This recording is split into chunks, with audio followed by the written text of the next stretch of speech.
Assalamualaikum warahmatullahi wabarakatuh. Hamdan wa syukran lillah, salatan wa salaman ala rasulillah. Allahumma salli wa sallim wa barik ala sayyidina wa mawala wa ala alihi wa ashabihi ajma'in. Subhanaka la ilma lana illa ma 'allamtana innaka antal alimul hakim.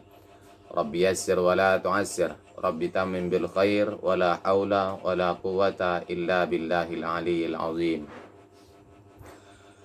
Bersyukur kepada Allah dengan mengucapkan alhamdulillahi rabbil alamin. Bersolawat kepada Rasulullah dengan mengucapkan Allahumma salli ala sayyidina Muhammad wa ala ali sayyidina Muhammad. Baik saudaraku yang dirahmati oleh Allah Subhanahu wa taala. Di video kali ini insyaallah kita akan membahas seputar tentang keutamaan daripada ilmu faraid dan tujuan ataupun manfaat kita belajar ilmu faraid dan juga sumber-sumber hukum daripada ilmu faraid. Dan referensinya kami tunjukkan kembali bahwasanya referensi kami yang menjadi dasar adalah kitab Tuhfatus Saniyah dibarengi dengan kitab Matan Ruhbiyah, sarah Matan Ruhbiyah. Baik saudaraku yang dirahmati Allah Subhanahu wa taala, langsung saja kita ke topik pembahasan. Kita baca kitabnya. Faqad qala al-muallif rahimahullahu taala wa nafa'na bi ulumihi fid dharain amin.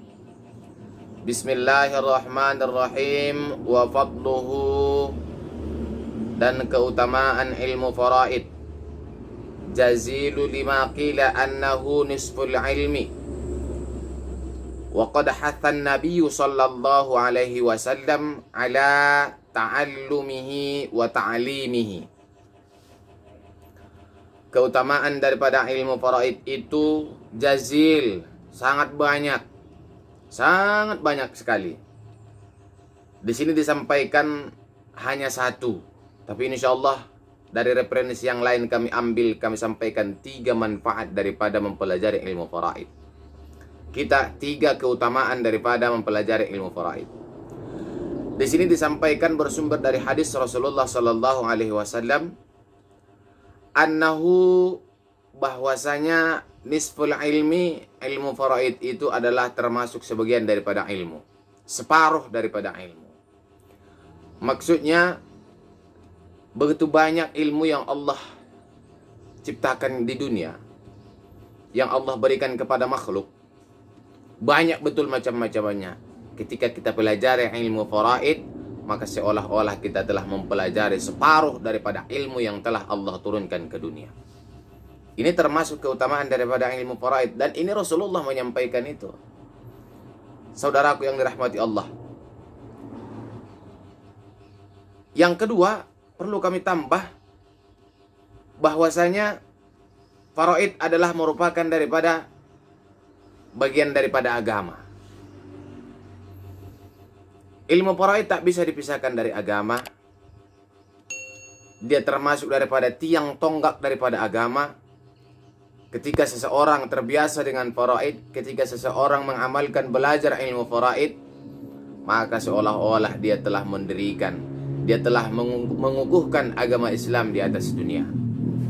Faraid adalah bagian daripada agama. Ini keutamaan, berbeda betul dengan pelajaran-pelajaran yang lain. Ada pelajaran dia hubungannya hanya dengan dunia saja, tak ada kaitannya dengan ukhrawinya.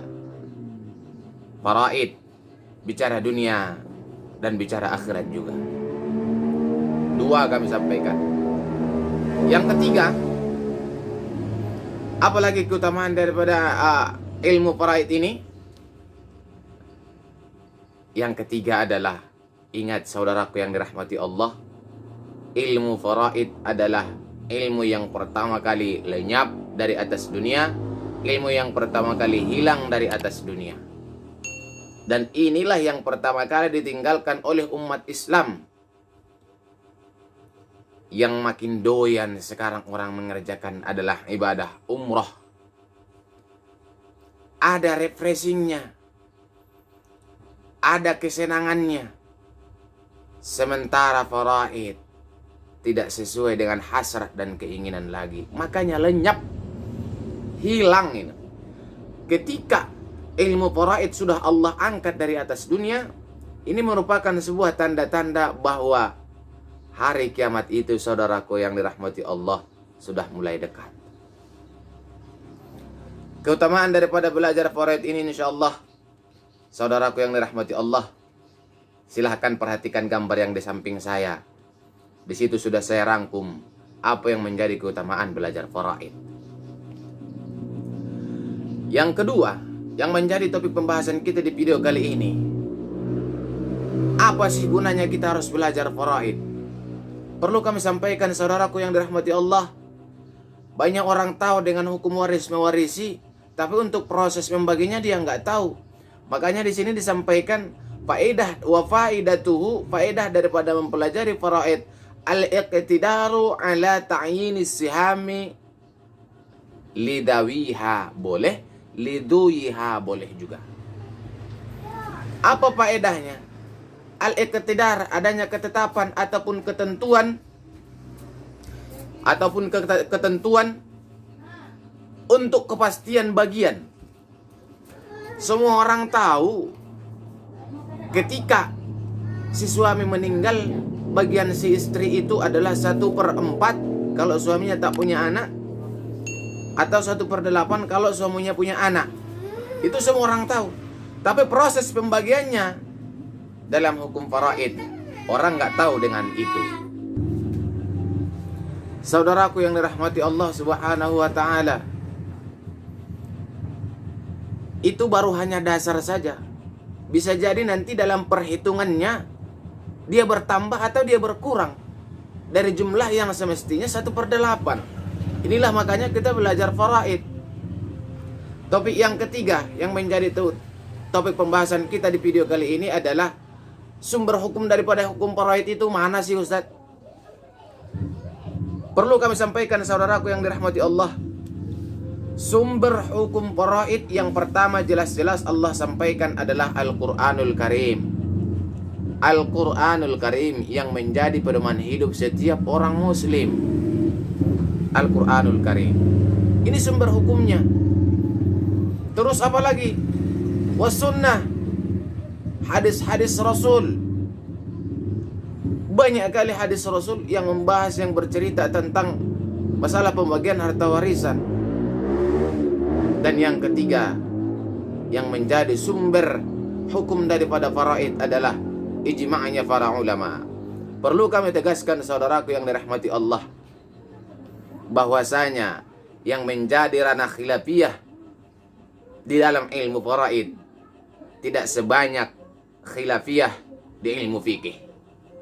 Hanya sedikit yang menjadi perselisihan pendapat para ulama tentang menafsirkan ayat Al-Quran, menjabarkan hadis Rasul yang bercerita tentang faraid ataupun waris mewarisi. Hanya sedikit. Semua rata-rata kebanyakan itu para ulama sepakat, seia sekata, ijma para ulama semuanya. Saudaraku yang dirahmati Allah Subhanahu wa ta'ala, inilah yang menjadi sumber hukum faraid. Kalau sudah jelas sumbernya, kenapa kita harus ragu lagi dengan mengamalkan faraid? Sebuah perintah yang jelas dasarnya, kenapa harus kita tinggalkan? Kenapa harus kita abaikan? Saudaraku yang dirahmati Allah, pengen rasanya kami menjabarkan apa akibat yang didapatkan seorang muslim ketika dia menyepelekan faraid dalam hidupnya. InsyaAllah di video selanjutnya akan kami sampaikan. Dan sumber-sumber hukum Islam, sumber-sumber hukum faraid, InsyaAllah saudaraku bisa melihat di gambar yang ada di samping saya. Di situ sudah saya rangkum. Yang menjadi sumber hukum faraid yang pertama adalah Al-Quranul Karim. Yang kedua adalah hadis-hadisnya Rasulullah. Yang ketiga adalah ijma'nya para ulama. 3 topik pembahasan kita pada video kali ini sudah selesai kita bahas. Dan insya Allah di video selanjutnya kita akan membahas tentang syarat dan rukun daripada waris mewarisi.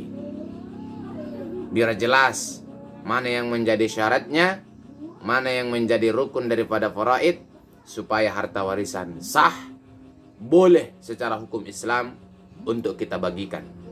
Kita tidak lari lagi dari jalur hukum Allah Subhanahu wa taala. Kita bukan orang wa yata'adda hududahu. Kita bukan tipe orang yang melanggar aturan Allah, melampaui hukum-hukum Allah, melewati undang-undangnya Allah. Tidak. Kita berusaha. Kita adalah orang yang konsisten di dalam aturan cara bermainnya Allah Subhanahu wa taala. Saudaraku yang dirahmati Allah, video kali ini inilah yang bisa kami sampaikan. Sekali lagi, kalau ada kesalahan kami mohon koreksian. Nasrun minallah wa fathun qarib. Wa basyiril mu'minin. Wassalamualaikum warahmatullahi wabarakatuh.